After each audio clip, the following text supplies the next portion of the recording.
والسلام على أشرف المرسلين وعلى آله وأصحابه أجمعين. أما بعد، أعوذ بالله من الشيطان الرجيم. بسم الله الرحمن الرحيم. يا أيها الذين آمنوا اتقوا الله حق تقاته ولا تموتن إلا وأنتم مسلمون. قال نبينا محمد صلى الله عليه وسلم: الدنيا سجن المؤمن وجنة الكافر، أو كما قال عليه الصلاة والسلام. مولاي صل وسلم دائما أبدا على حبيبك خير الخلق كلهم، محمد سيد الكونين والثقلين والفريقين من عرب ومن عجم، هو الحبيب الذي ترجى شفاعته لكل هول من الأهوال مقتحم. يا رب بالمصطفى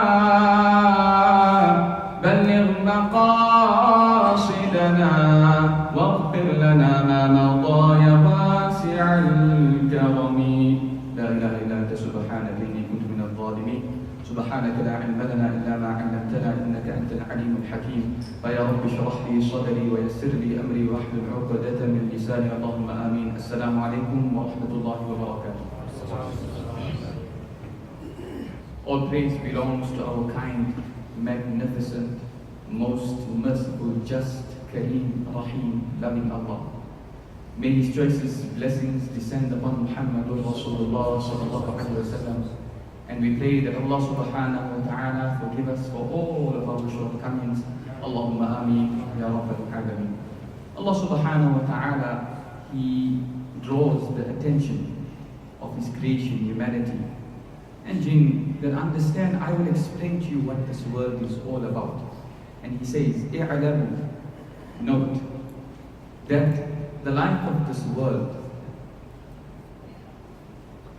it is play, it is enjoyment, it is pomp, it is beautification, وَتَفَاخُرٌ بَيْنَكُمْ, and mutual boasting amongst you, وَتَكَاثُرٌ فِي الْأَمْوَالِ وَالْأَوْلَادِ, and rivalry in regards to wealth and children. And its example is like a vegetation after rain. Its growth, it pleases the tiller. And then you see the same vegetation, it dries. And you see it turning yellow, and eventually it turns into straw. وَفِي الْآخِرَةِ عَذَابٌ شَدِيدٌ. Allah starts talking about the year after, and He says that, do you want to know what the year after is all about? For such people who were bewildered, who were bamboozled by this world, for them is a severe punishment. But those who made an effort, وَمَغْفِرَةٌ, there is forgiveness and the pleasure of Allah. And in conclusion, Allah subhanahu wa ta'ala, He sums up this entire verse when He says, the life of this world is nothing but a deception. A pleasure of deception, a diversion of deception. Now Allah subhanahu wa ta'ala here is using descriptive words to explain to us that what is the true nature of the life of this world. It is a game, it is a diversion, it is about beautification. You know, you have to look a certain way.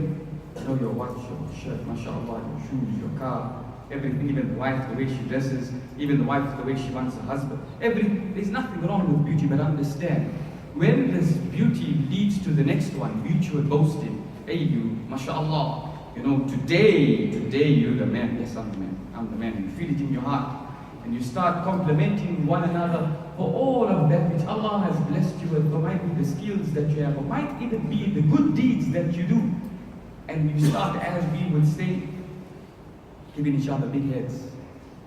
And that way we create an environment where it is difficult to advise one another that, you know, I don't think you should be doing this. I don't think that this is correct. Continuing. And then of course there's that rivalry, that I must have more than you. So Allah subhanahu wa ta'ala blesses an individual with so much of wealth that it is sufficient for the next 5 generations. But mind you, a college friend of his has more, so he is still a prisoner of might be whatever work he does. And in his old age, he still wakes up at 4 and comes home at 7. And his entire life will pass and he will never get the ability to enjoy his work. Why? Because he must have more. And the same goes for project. You know, my child is going to this college, mashallah. And I bought my child this car. Yes. And then my child is so and so. Subhanallah, for what? Allah gives, this is exactly like a vegetation, produce. Let's take lilies for example. And there's rain, and it looks good to the farmer, and the farmer says, hey, this year, mashallah, I'm going to make it big. And before you know it dries. There's a heat wave. And it starts turning yellow. And all of that, it becomes nothing, it becomes fodder. Allah subhanahu wa ta'ala gives the exact example of this dunya. And He says, understand something. I am kind, I am merciful, I am forgiving. But my punishment is also severe. And the thing that matters the most is my pleasure. And this world is nothing but a deception. Isa alayhi salatu wasalam was with his companions. And they need to get some food to eat. And they collect some money, and he sends the one individual to the marketplace and he says, go buy some food. When he gets to the marketplace with what he has, they say you can only get 3 loaves of bread. So he starts thinking, hey, there's 10 of us. And if I go back with these 3 loaves, I'm just going to maybe get just a morsel. And it's not going to be sufficient. So he eats the 1 loaf. When he gets back, Isa alayhi salatu wasalam looks at him, when he gives him the 2 loaves, and he says to him, that where's the 3rd? So he says, there was no 3rd. I just bought 2. They continuously, they're on this journey. And the companions, they're hungry and it's time again to eat, and they catch this deer. They slaughter this deer, they dry this deer, they eat this deer. And there's nothing left. And by the will and decree of Allah, Isa alayhi salatu wasalam supplicates to Allah, and this deer comes back to life, jumps up and begins to run. So Isa alayhi salatu wasalam looks at this individual and he says, by the qasam of the one who has given life to this deer, what happened to the 3rd loaf? He says, no, there was no 3rd loaf. So they continue and they come to this canal and they need to cross. Isa alayhi salatu wasalam, he supplicates to Allah, and Allah subhanahu wa ta'ala gives them the ability to walk on the water until they reach their destination, every single one of them. When they reach their destination, Isa alayhi salatu wasalam again looks at this individual and he says to him that by the qasam of the one who has enabled us to walk on water, what happened to the 3rd loaf? He says, there was only 2 loaves, there was no 3 loaves. Now, you must know he was already in trouble. He could have said in the beginning, I was afraid, I was hungry, and I thought I would only get a bit, but I ate the 1 loaf, and he would have been out of his problem, but he had to lie. And when he lied, things went from bad to worse, and now he's in this hole. And then he lied again, and he got himself into a bigger problem. Allah says, O people of Iman, if you want your affairs to be sorted, to be in order, then speak the truth. I will rectify them.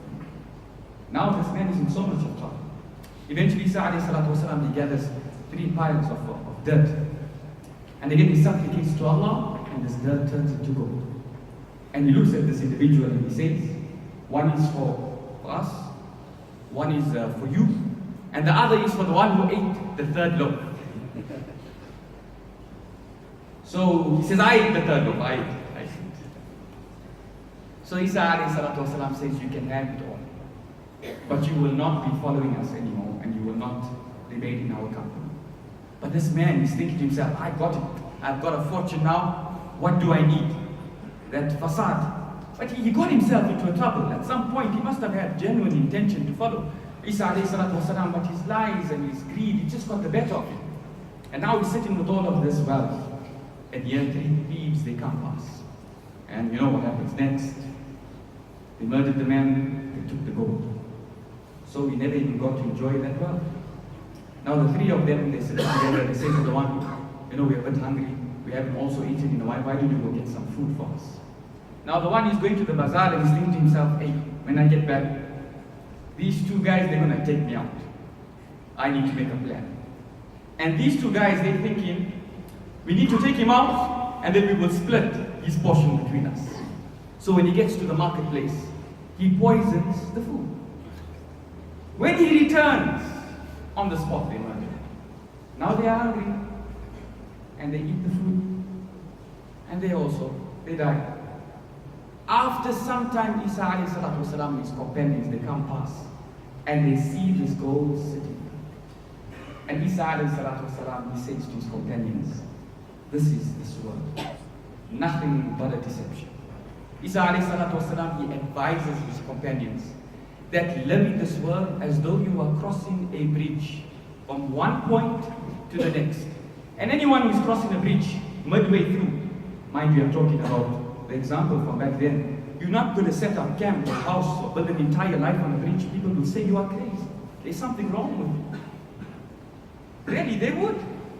It is for this reason Nabi Muhammad sallallahu alaihi wasallam, he mentions, and this is very important because we know it is the month of Feb, and you know what, business is starting up and the worry is there, and there's so much of commitments. Really there is, and we understand this.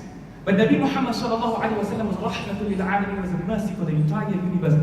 He says to his ummah, for the individual who makes his biggest worry, his most important cause, dunya, this world, Allah subhanahu wa ta'ala will confound his matters and will make poverty appear before his eyes, and he will get nothing besides that which was decreed for him all.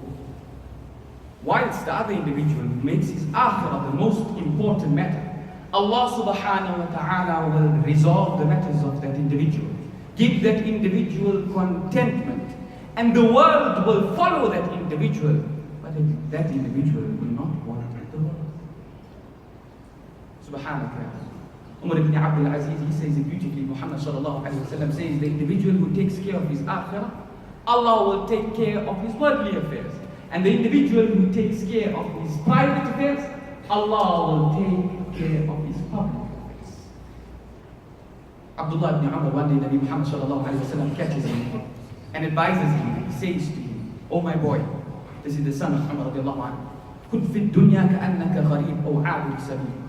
That be in this world, live in this world like a stranger or a wayfarer, a traveler. Abdullah ibn Umar, he spent his whole life. And eventually he himself, he sums up this advice of Nabi Muhammad sallallahu alayhi wa sallam when he says, إذا أمسيت فلا تنتظر الصباح وإذا أصبحت فلا تنتظر المساء وخذ من صحتك لمرضك ومن حياتك لموتك.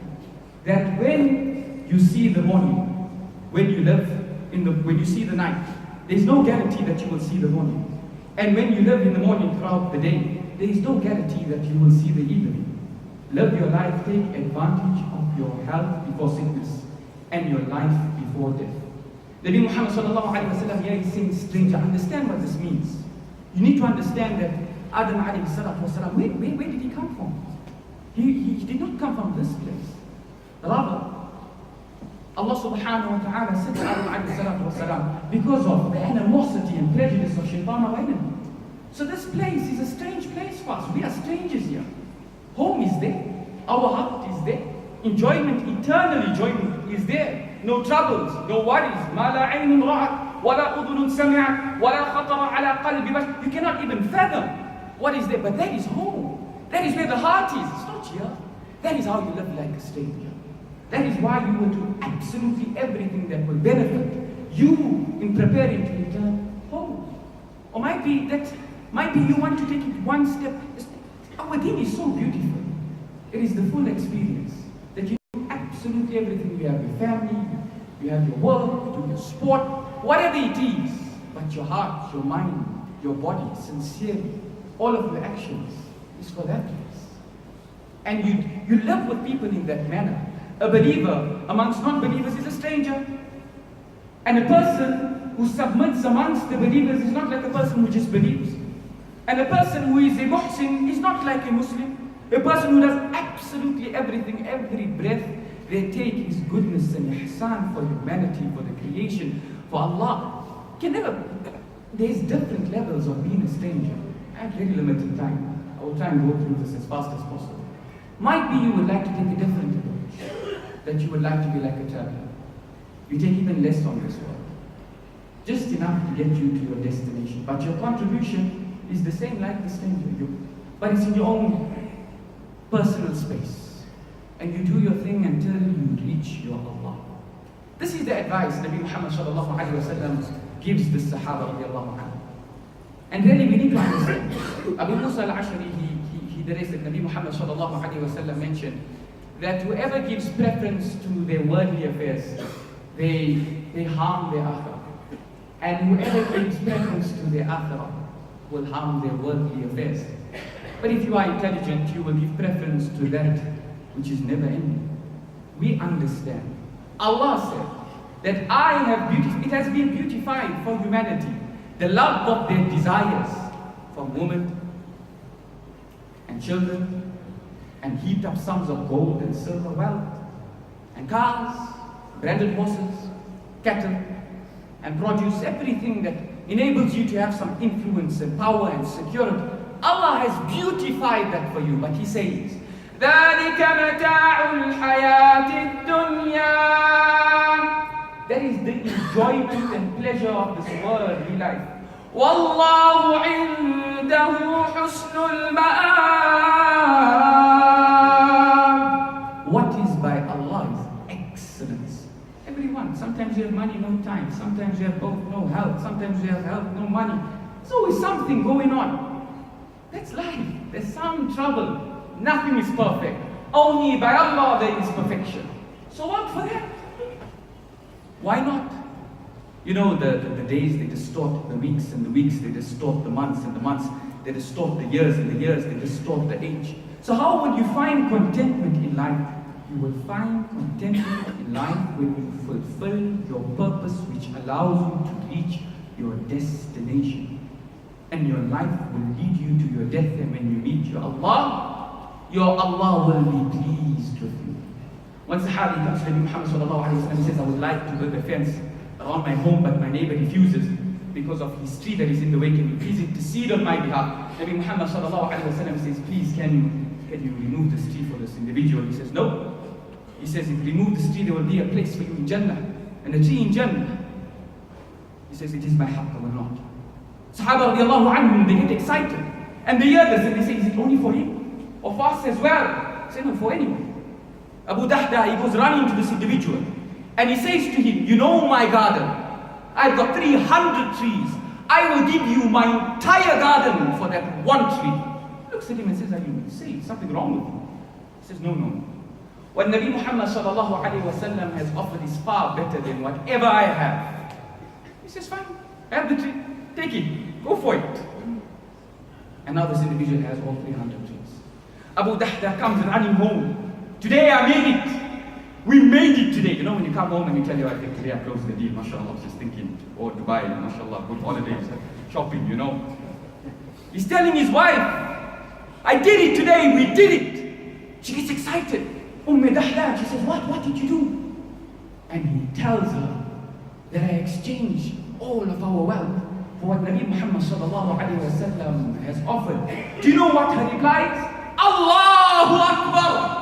Allah is the greatest. What a deal, my husband! This was the wife of Abu Dahda. Imagine you went home tomorrow and you said, you know, I swiped the debit card at the masjid when they were doing the Lillah collection, and it was 2,000 rand. Yeah, finish. You got problems, my brother.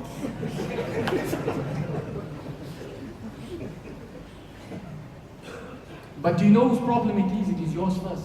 You know? Because we did not enable, educate, and show our families the way. Make them understand, by example, by living Islam, that this means so much more than the world. We made our world, our everybody in stress.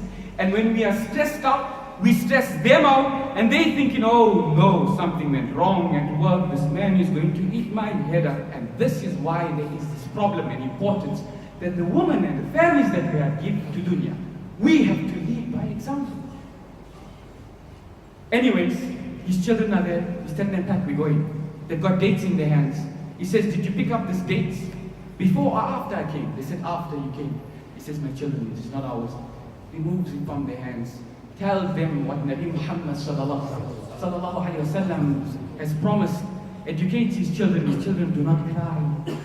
Again, because the father and mother were the example, and they leave for a simpler life. Because Jannah is so much more than this world, and all of what it contains. I'm concluding, I only have 2 things left to say. There is something better than Jannah. There is. Nabi Muhammad sallallahu alayhi wa sallam says that Allah will mention to the people of Jannah, Ya Ahl al-Jannah, Ya Ahl al-Jannah, O people of Jannah. They will reply to Allah, Labbayk wa sa'adayk wal khayru fi yadayk. We are present, O my Allah. We are present, O Allah, O kind Allah. We are here in your servant. Goodness is in your hand. He will ask them, Hal radaytum? Are you happy? And they will say, how can we not be happy? وَمَا لَنَا لَا نَرْضَى وَقَدْ أَعْطَيْتَنَا بَعْ لَمْ تُعْطِ أَحَدًا مِنْ خَلْقِكَ. When you have given us everything, things that you haven't even given your other creation. And Allah will say, أَلَا أُعْطِيتُ أَفْضَلُ مِنْ ذَلِكَ. Should I not give you better than that? And they will say, وَأَيُّ شَيْءٍ أَفْضَلُ مِنْ ذَلِكَ. What can be better than this?